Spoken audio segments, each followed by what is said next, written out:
I do not have time for another one of your hunts, Master Dwarf. Ah, but this is your hunt, Captain.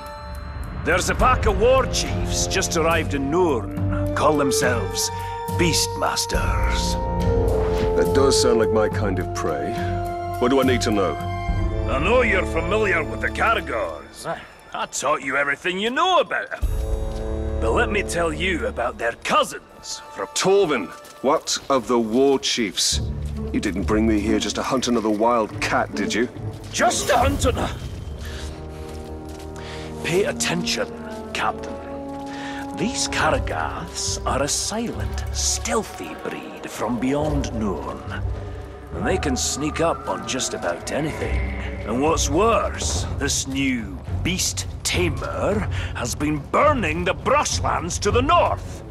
He means to capture them and break their will. Twist them into Sauron's war machine. Every war chief is a scourge upon this land.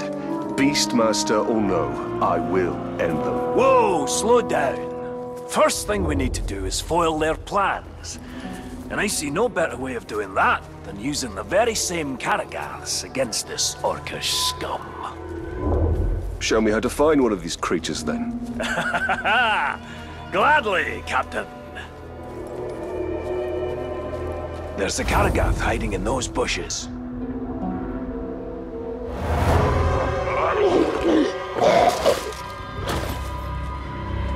There it is. Go get it.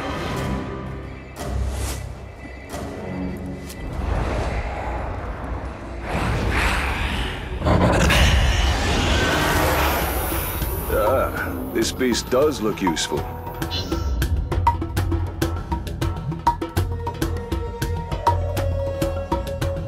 Excellent! Now listen, there's an Uruk camp nearby. It's where they're bringing their captured beasts. I suggest you take your new pet and prowl up to them unnoticed. You should hear him sizzling.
Catch me riding around on a ground like that pink skin does. Leaving creatures off for riding them for pet parts.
Get back to work and stop talking then!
See the look on those rangers' faces when our lord came knocking on their door at the Black Gate.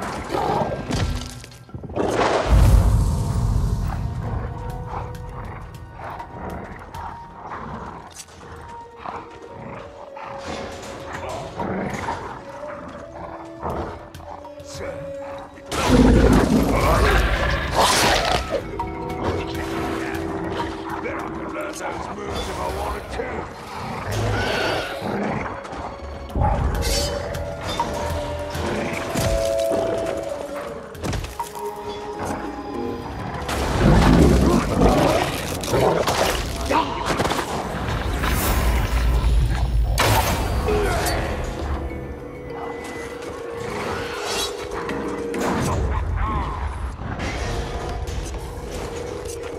If we run out of paint we'll have to cut out the slave master's tongue and hack off one or two of his legs. Sounds like a plan.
Very good, Captain. Their plans are in disarray. There's still work to be done to ensure the Uruk never tamed the Karagals.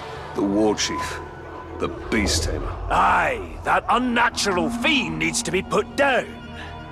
To draw him out, use the Karagaths against his war camp. The more Uruk that die by their shadowy bite, the better.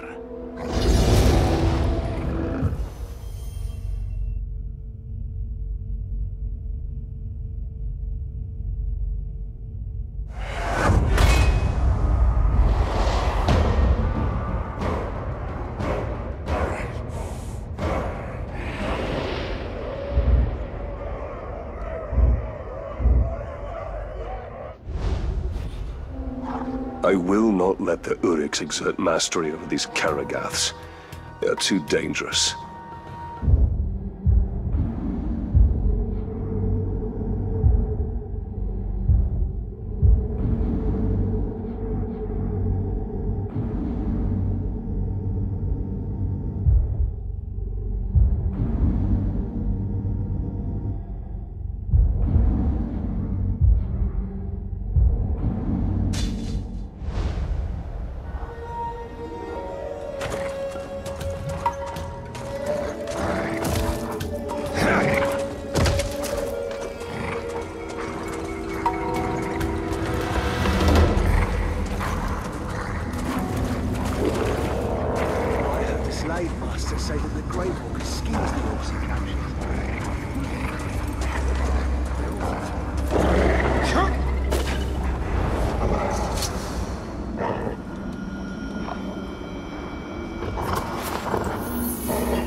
It's the keen edge what cuts the mountain, they say.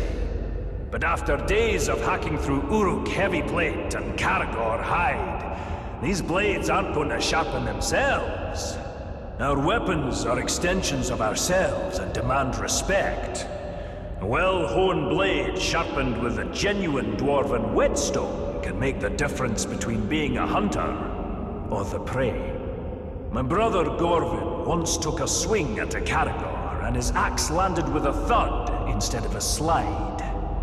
He lived to tell the tale, and has been sharpening his blade every night since then.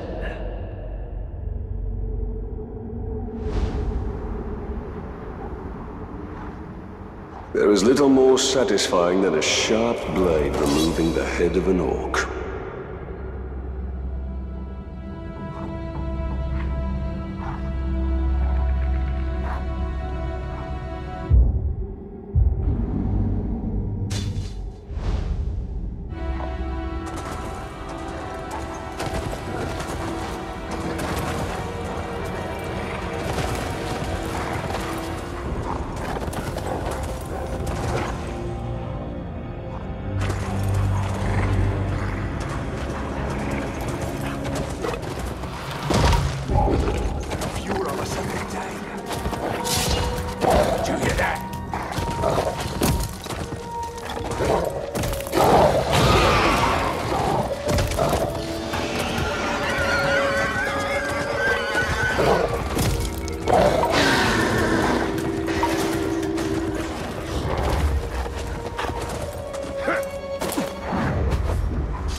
You'd think the sight of a lone peak in the countryside would bring cheer to a dwarf's heart. But alas, that is not so here. Orodruin, the Mountain of Fire. This volcano stands alone on the plateau of Gorgoroth, but the whole of Mordor seems to dwell in its shadow. It's said Sauron chose this land for his domain because of that mountain. And I hope it suits him. Even dormant, anyone unlucky enough to travel these lands has that hill to thank for choking this acrid air, filling our lungs with ash and our hearts with dread.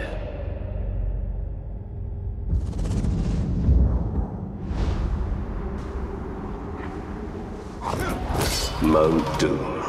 How long before it erupts once more and spreads its darkness over Mordor?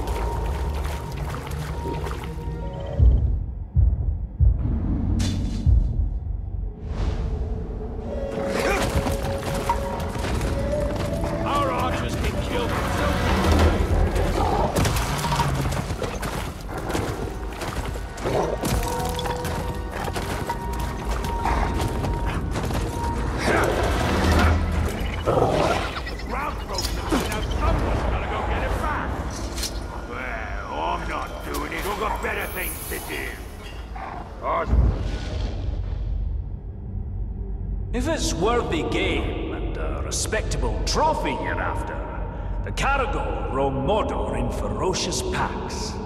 Quick on their feet and strong to boot, be wary. Their claws are sharper than steel, and I've seen them crush rock-hard orc skulls like eggs in their jaws.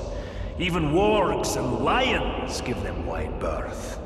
One look at these beasts and you'll know why the pointy ears have named them Bringers of Fear.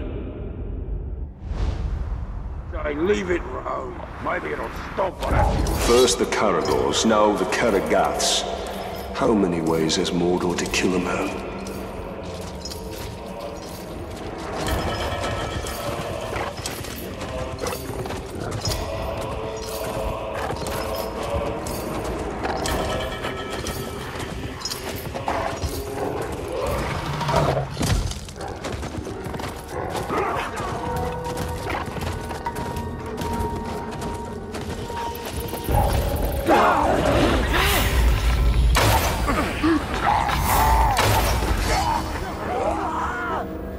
Thanks aplenty, stranger.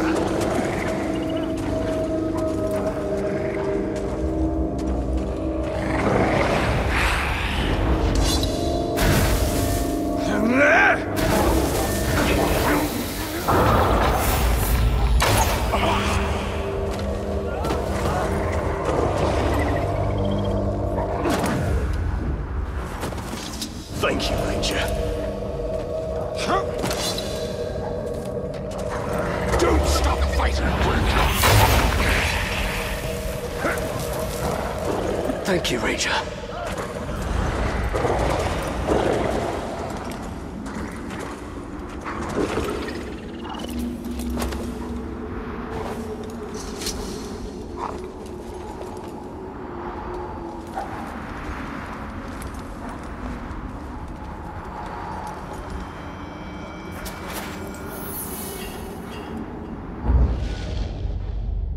Slow-moving, but nigh unstoppable, these great beasts appear to be distant cousins of the six-tusked Mumakil. Even a great hunter like myself has never brought down one of these beasts as a trophy.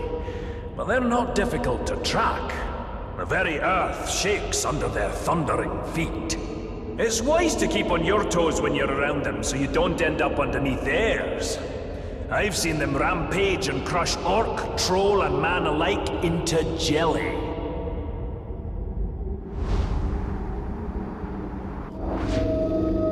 I'm surprised Torvin isn't trying to recruit me into hunting one of those mammoths.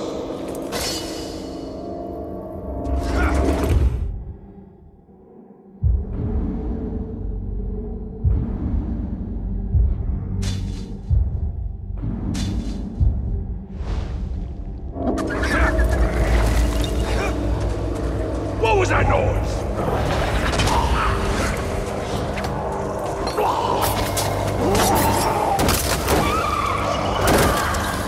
Killing me!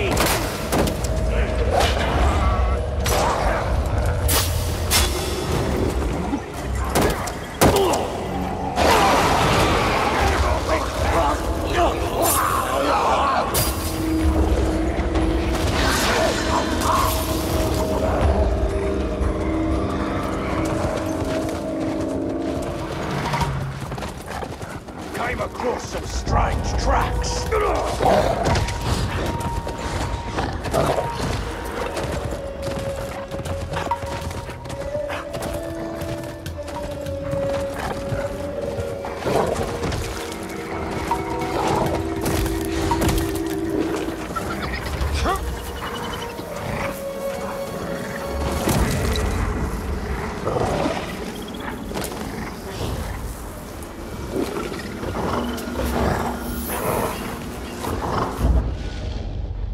In my travels, I've amassed a worthy collection of treasure and trophies, heads and hides from all manner of foul beast, and even some lovely trinkets from the Second Age.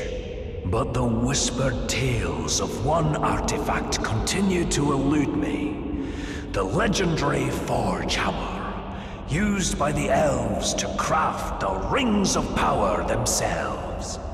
The hammers I've found so far in my hunt have brought me no closer to finding the one I seek. Perhaps the spirit of the elves do not want to see their precious artifact in the hands of a dwarf.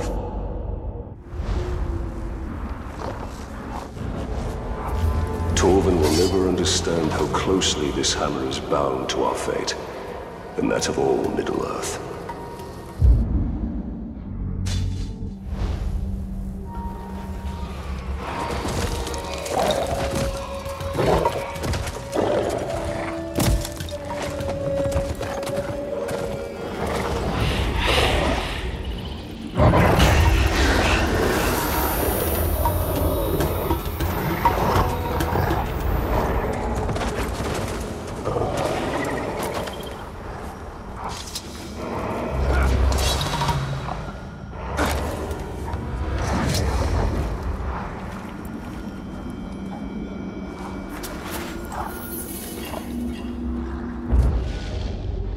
I've met a mysterious man in my travels, a ranger of Gondor named Talion. Over our fire, I asked after his weapons, impressive in their craftsmanship. A handsome blade, Orphael, has been at his side since his days stationed at the Black Gate, defending the borders of Gondor. But his dagger, Ahar, carries a sad tale. It too was once a mighty sword, carried by his murdered son, broken the night he died. Talion tells me Akar means vengeance, and I have a feeling the blade will fulfill the meaning of its name.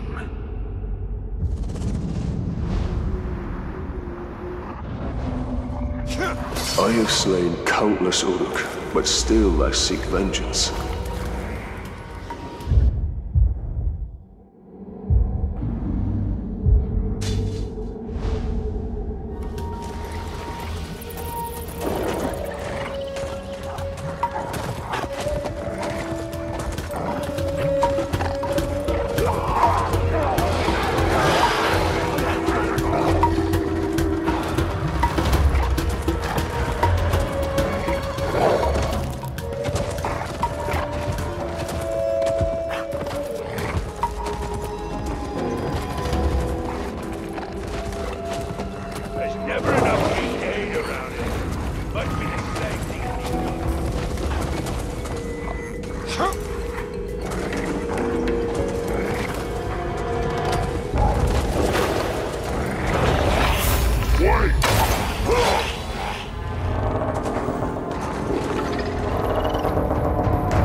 You're a slave on the run.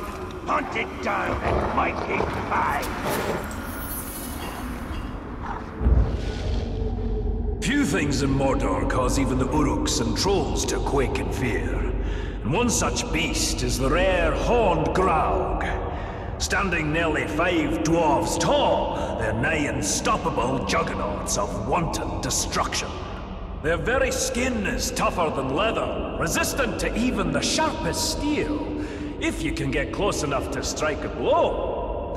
What I wouldn't give for a mithril blade on my next hunt for these dire monstrosities.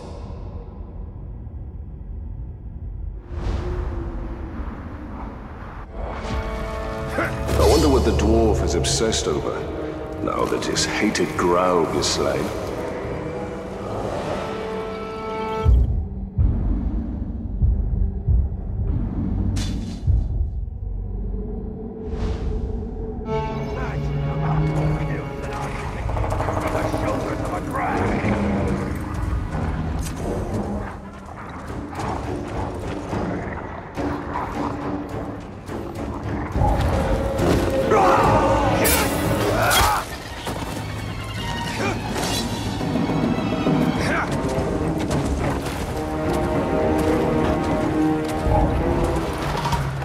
Good warriors, all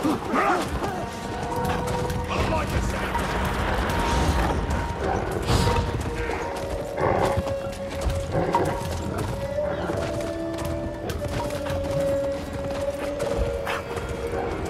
Takes more than a puny fire attack from the frame.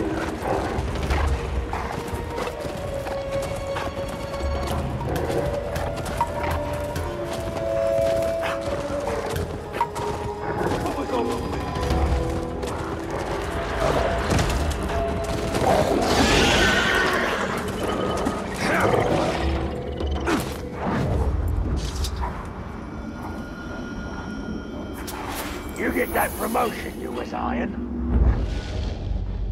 Among the orcs of Mordor, their greatest are the fighting Uruk-hai. And among them, their vicious captains reign over the tribes and armies with ironclad fists. I've dodged more than one pack of foul Uruk on my hunt to these dire lands, and I've stolen glimpses of the rite of ascension among these foul folk. Only the strongest and most devious lead, slaughtering their own kind until none stand to oppose them. Brutal, savage, dangerous. And they don't smell very sweet either.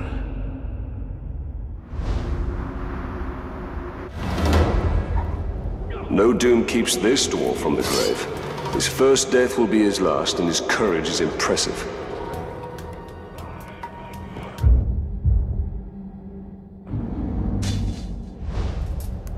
Capped him when I killed the Grave Walker.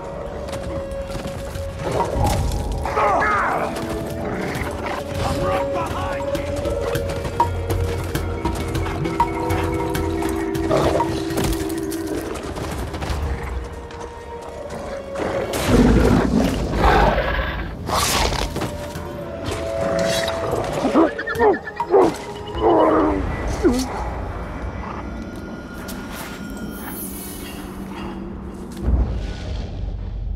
Mordor is in no short supply of terrible tales, and few more dreadful than the Black Captains of Sauron. I have never laid eyes on them myself, but their descriptions to me are the stuff of nightmares.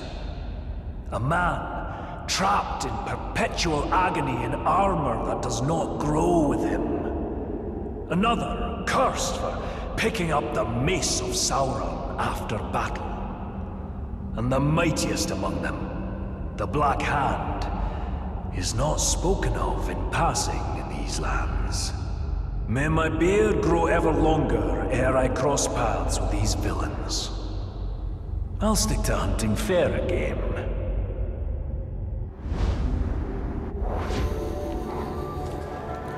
The dwarf shied from the Black Captains, as well he should. Only the Black Hand remains now, and I will finish him.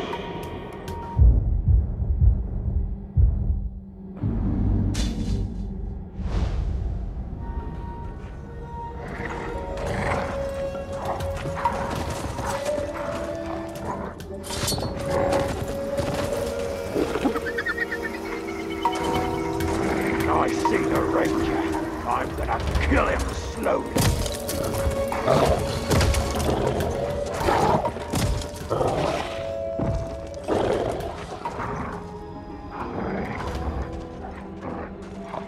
There'll be no more prisoners, no more torturing, just horrible, painful death.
Now's our best chance.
Sneaking about.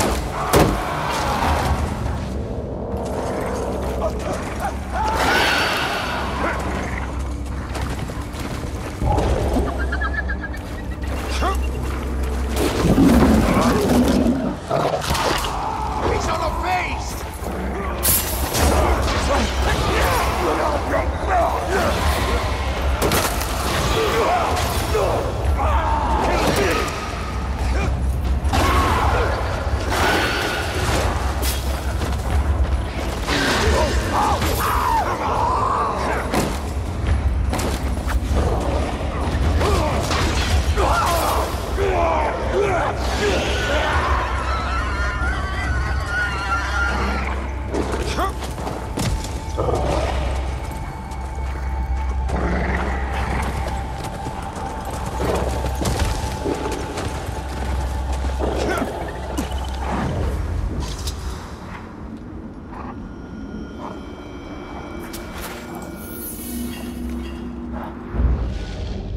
The solitary pass between the Valley of Udun to the north and the plateau of Gogoroth to the south is guarded by the dread, graven image of Sauron himself, with the great kinds of men held subjugated in chains.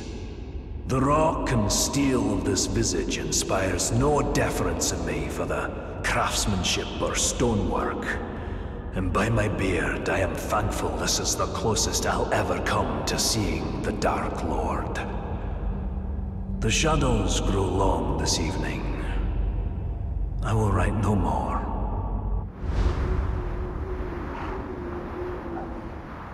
I'd have liked to see Torvin's face when that statue came tumbling down and Sauron's head crashed to earth.